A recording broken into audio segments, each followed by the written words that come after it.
Pessoal, a gente está aqui em Cláudio com Aparício Mansur.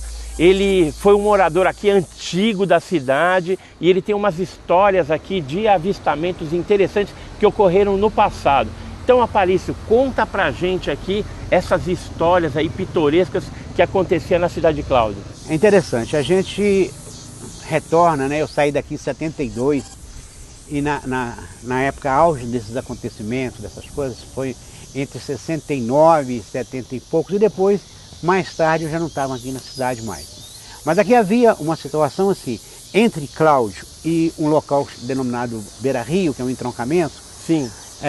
Existe a Serra do Urufala, onde já se contava muita história de ouro enterrado, de luz que seguia as pessoas, aquele troço tudo. Mas nessa época mesmo, entre Cláudio e o Beira Rio, havia as perseguições. Aqui Cláudio sempre foi uma cidade que teve muito caminhão. Então, esses caminhões, carreteiros e tudo, havia perseguição dos caminhões. Não era uma perseguição, era um acompanhamento de luzes fortes.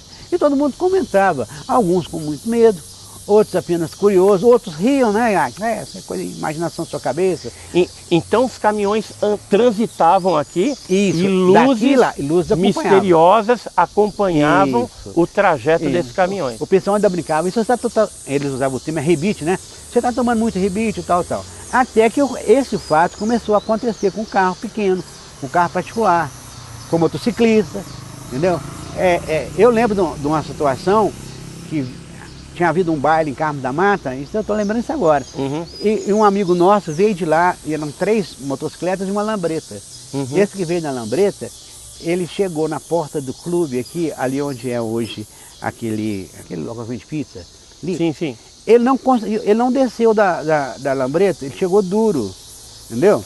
Aí ele parou, a hora que ele parou, ele deitou e a lambreta caiu. Aí todo mundo... Caiu junto com a lambreta. Isso, junto com a lambreta. Aí nós começamos a brincar com ele, disse que aquilo era frio demais, que ele estava sentindo frio, que estava congelado. Aí um dos meninos que estava na moto falou, não, isso foi depois que passou uma luz, nós estávamos no asfalto, a luz passou por cima, entendeu?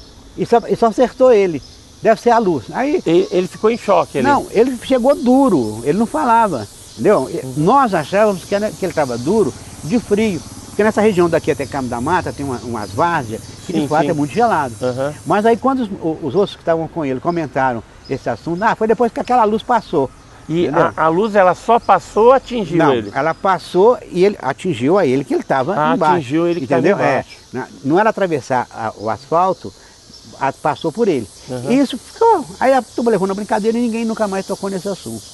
O senhor pessoalmente chegou a ter algum avistamento aqui na região? Foi aí que aconteceu. Meus pais eram diretores da casa de menor, uma casa de acolhimento de adolescentes, aqui a 7 quilômetros daqui. E era comum, a Serra do Urufala fica atrás, era comum esse avistamento de luz. Meu pai via isso constantemente e falava. Mas eu com 16 para 17 anos nunca dei atenção a essas coisas. Mas com as pessoas aqui da cidade, nós tínhamos um tio chamado Oswaldo, que era um curioso dessa época e tudo mais. Ele comentava que meu pai contava isso e aquilo. Até que, lá na casa de menores, se você de frente para ela, o asfalto passa a 10 metros da casa.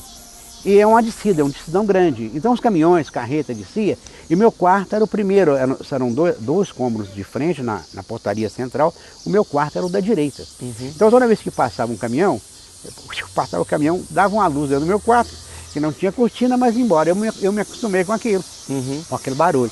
Até que um determinado dia, né, eu já estava curioso, porque quando começaram a falar, eu estudava aqui na cidade. Eu pegava o ônibus lá na porta e descia aqui, dormia aqui e voltava para a roça no dia seguinte. Aqui em Cláudio para voltar para a roça, né? E eu estava esperando o ônibus, essa luz tinha um ponto fixo lá no fim do horizonte, para nós era horizonte, mas não era tão longe, que ela brincava. Ela subia, fazia um zigue-zague, tal, e descia. Era curioso, achei aquilo interessante, mas fui embora. E a cor dessa luz? Azul brilhante, era um azul bem brilhante. O curioso que nessa, ela não mudava de cor, era uma cor só, um azul fixo. Aí eu chego aqui, comento com os alunos na escola e tal, um riu, outro não riu, a outra, meu pai também falou, sabe aquelas coisas de adolescente? E passou o assunto, era quase época de Copa, ou já Copa, de 70, né, aquele auge, aquele troço todo. Aí eu voltei com aquilo na cabeça, falei, sabe o que eu vou fazer?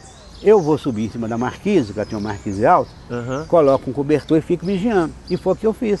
peguei uns 2 meninos dos mais velhos, na época devia ter uns 33, umas 33 crianças lá. Nós colocamos uma escada, subimos para a marquise, colocamos um cobertor, deitamos ali e ficamos. Foi a primeira vigília em Cláudio, né? Eu posso falar que é, porque eu subi com a intenção de ver. Né? Porque muitas coisas que aconteceram aqui aconteceram assim. Aconteceu, viu, apareceu e tal. Não, eu entrei com a intenção de ver. E lá em cima o que o senhor viu? No mesmo horário, no ponto que a gente esperava, a luz, ela subia. Zigue-zague, como é que é? Fazia o zigue-zague. Fazia o zigue-zague, ia ter ponto, depois sumia assim. Desapareceu. Aí eu falei, tem mesmo, né? O tem mesmo. Aí quando foi uns dias após, eu deitado já para dormir, devia ser uma hora e pouco mais ou menos, né? Meu quarto brilhou com uma luz azul inteira. E eu olhei, não era caminhão, porque o caminhão a luz passava e ia embora, entendeu? Aí a casa clareou toda e não tinha som, eu sentia um zumbido na minha cabeça. Parecia um besorrinho, sabe? Zzz, aquela coisa assim, só bem no fundo, parecendo um rotor. Aí a luz veio por cima da casa assim. Eu na mesma hora saí correndo para chamar meu pai, mas já nessas alturas tinha acordado todo mundo. As crianças acordaram, entendeu? E daqui mais ou menos uma distância, uns 15, 20 metros, onde ficava o apartamento dos meus pais. Né? Eu saí para ir lá contar. A hora que eu saí, meu pai já estava na porta do apartamento, com a garrucha 380 na mão que ele tinha. Aí eu falei, pô, o trem é sério, porque toda vez que meu pai punha a mão nessa garrucha, alguma coisa, a unha... Não sabe o que era, né? E a minha mãe ali, colocando os meninos para dentro do dormitório, não, volta, porque a luz passou, atravessou por cima de uma pocilga, que ainda existe lá, e logo em seguida uma plantação de milho, ela pairou sobre a plantação de milho, tá? A minha coragem deu até onde meu pai estava, porque meu pai falou, eu vou lá. Eu falei, também vou, mas eu também vou, ficou só no também vou. Não foi, né? A perna não ia, não foi. Não. Tremia. Tremia, eu tive medo. Mas meu pai chegou a descer e até lá. Olha, não consegui, não se definia imagina assim um micro-ônibus ou uma coisa assim, com um azul metálico, sabe? Um azul muito bonito. E não tinha ruído, e pairando sob certa altura do solo. Aí meu pai caminhou até uns 30, 50 metros, acho que a coragem também acabou, porque ele não passou daquilo, olhando assim, né? E a gente olhando, curioso e assustado com aquilo. E o objeto era grande? Grande, grande, vamos colocar tamanho de um micro-ônibus, uns 15, 20 metros, nesse sentido. Agora um detalhe... E ele era compridinho assim? Isso, agora um detalhe, eu não vi forma, não vi janela, não vi nada girando, era como se fosse uma lâmpada fluorescente acesa, compridinha assim. Isso, muita luz. Quando meu pai chegou nessa distância, ela fez um movimento, em L que a gente fala, que ela fez isso, ela saiu para um lado e... Ela fez assim. Saiu para um lado e subiu. Mas mais assim, foi isso, sumiu tudo. Aí a partir desse dia, o meu pai voltou, rindo, falou, eu sabia, ele ainda brincou, eu lembro que a palavra que eu sabia que eles iam vir cá um dia, eles ficam passando para lá e para cá, esse comentário. Mas não comenta lá em Cláudio não, senão eles vão rir da gente. E de você também. Então, quer dizer, isso foi em 69 para 70, eu estou hoje com 68 anos. Eu guardei isso comigo esses anos todos. E nunca saiu da cabeça? Não, porque, sabe aquele negócio que você diz assim, eu vi, ninguém me contou. Porque quando alguém te conta uma história, que é troço todo, você fica. Aí logo após esses acontecimentos, que meu pai comentou algumas vezes, aí sim começou a aparecer situações mais concretas. Tem uma situação de um primo, essa, se você me permite contar. Entendeu? Como é que foi? Conta pra gente aí do seu primo. Ele tinha costume de sair no fim do dia, depois que fechava o comércio dele. Ele não me deu autorização para identificar, então né, vou contar. Não, é um primo. É meu primo. Aí ele saía de carro e tomava direção a Beira-Rio, a gente fala assim porque era um ponto de referência. Tem um ponto alto ali, isso, né? Onde tem um campo de aviação hoje. Sim. Então ele ia até ali, tinha a fábrica de Guaraná e voltava. E um desses dias, ele de carro, ele contou pra gente. Ele de carro, ele viu uma luz, um objeto, parado a uns 50, 100, 200 metros da estrada, multicor. E ele te dá o detalhe direitinho, era de fato em forma de disco. E girava, tinha azul, amarelo, vermelho. E ele ficou assustadíssimo com aquilo na hora, entendeu? Ele falou, a única coisa que eu tinha foi voltar correndo, alguém tinha que... Eu estava sozinho. Aí ele veio para Cláudio, atrás do tio Oswaldo, que eu comentei, que era na casa do especialista das áreas né? Ufológicas, Ufológica, assim, vamos dizer. e falou com ele não acreditou, falou, né, sem imaginação sua, deve ser as luzes das fazendas que tem lá no fundo e tudo, entendeu? Ele falou, não é a luz não. Então vamos lá ver. Entrou no corcelzinho dele e voltaram no local. Aí chegou lá, já não tinha mais nada. Mas ele mostrou, foi ali, foi acolá, foi disse, não, olha lá, é luz de fazenda. Ou não, aí cai aquela frase, eu sei o que eu vi. Eu sei o que eu vi. Vamos voltar aqui amanhã de dia então? Então vamos voltar. Aí voltaram no dia seguinte, Oswaldo e ele, né? Foram no local, localizaram o local, acharam o mato batido, né? Abaixado, né? Amassado. E as 4 sapatas no chão, entendeu? Inclusive Tinha 4 marcas de pegadas de sapatas, né? De sapata, né? Onde tivesse aterrissado. Estava queimado ou não? Isso. Num dos pontos, no mato em si não, mas num dos pontos ele comentou comigo, ele até brincou muito, eu achei engraçado, que havia uma fuligem numa daquelas marcas, naquele ponto, né? O tio ainda brincou assim, nossa, ó, o bicho já chega aqui queimando óleo 40. Falou que a nave já estava chegando com o problema de vazamento de óleo. De vazamento de óleo. Então tinha uma fuligem nesse no local mato, onde tinha a marca, onde o objeto pousou. Mas isso, 72, por aí, a gente não tinha facilidade de fotografar, de filmar. Sim. Então esse foi um caso registrado por ele, inclusive eu até pedi a ele, eu queria que ele viesse gravar com você, te contar. Quando ele me contou, eu falei, ô, gente, vamos contar essa história para essa, porque é das coisas daqui de Cláudio que existem muitas, mas que as pessoas não contam. Sim. Primeiro por causa de religião, que é uma cidade muito católica, as pessoas têm um certo receio de falar nisso. Outro lado começa a misturar essas coisas que eles veem com coisas de Deus, de religião, de que Deus é isso, então, aí as outras igrejas, sabe? Então eles evitam nesse sentido. Agora existem casos. E nessa localidade onde o objeto pousou, ficou essa marca, tem alguma coisa de minério, alguma coisa diferente lá? Pois é, essa é uma pergunta muito boa de fazer, pelo seguinte, o que Cláudio é na América do Sul? Cláudio é o maior polo de manufaturado em ferro, são as fundições, aqui tem mais de 200 fundições.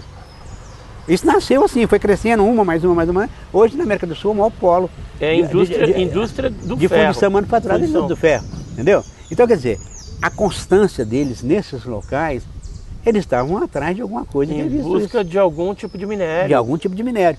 Então, à medida que você vai conversando, igual nós estamos conversando aqui, e vindo na lembrança, as histórias e tudo, numa conversa ontem sobre esses detalhes da casa de menor e dessa constância desses avistamentos, na ocasião que aconteceu o fato comigo, logo em seguida vieram para a casa de menor 2 americanos. Opa! As pessoas de Cláudio vai lembrar. 2 americanos estiveram aqui naquela época. Vieram para morar. Ah, para morar. As pessoas de Cláudio vão lembrar. Era Michael e Judite. O Michael era um americano de quase 2 metros de altura. Esse ficava mais na casa de menor, entendeu? Ela era engenheiro. Então ele veio para poder, nessas campanhas de ajuda humanitária e tal, mas ela ficou aqui na cidade trabalhando com as senhoras, negócio de costura, bordado, e ele ficou na casa de menor. Mas ele Será que não era espião não, para ver o que está acontecendo? Depois que passa, que a gente já começa a linkar as coisas, juntar as peças do quebra-cabeça, ele fazia pergunta demais, meu pai. Ah, fazia? Fazia isso, essa volta era aqui, papapá. Inclusive, numa das conversas entre esse meu primo e meu pai, houve esse negócio, o que esses caras estão querendo aqui? O cara saiu dos Estados Unidos para vir para cá, um tal de engenheiro formado com ajuda humanitária. E essa perguntação, ele fica perguntando sobre tudo. Né? E havia um interesse desses americanos num fenômeno estranho que acontecia na região? Não comentavam, não falavam. Não comentavam. Se falavam entre os dois. Ou às vezes, se conversavam em inglês, a gente não entendia nada do inglês. Eles falavam, o casal conversava entre si. Ah, mas se eles estavam ali, eles sabiam o que estava acontecendo. Sim, mas é o negócio, ele andava muito.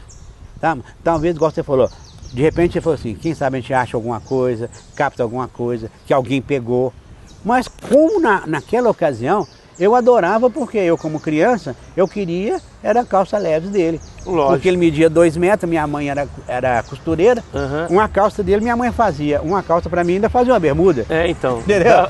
A calça fazia 2 coisas. Então a gente não tinha aquela maldade de saber que eles poderiam estar ali espionando esses fatos que estavam acontecendo. Porque o cara não sai de onde está para chegar aqui, justamente onde era o foco. Porque a casa de menor está situada numa posição que ela está entre Cláudio e o Beira-Rio, que é um entroncamento de onde aconteciam as coisas e as pessoas, né, eram perseguidas ou eram acompanhadas, esse tipo de coisa assim.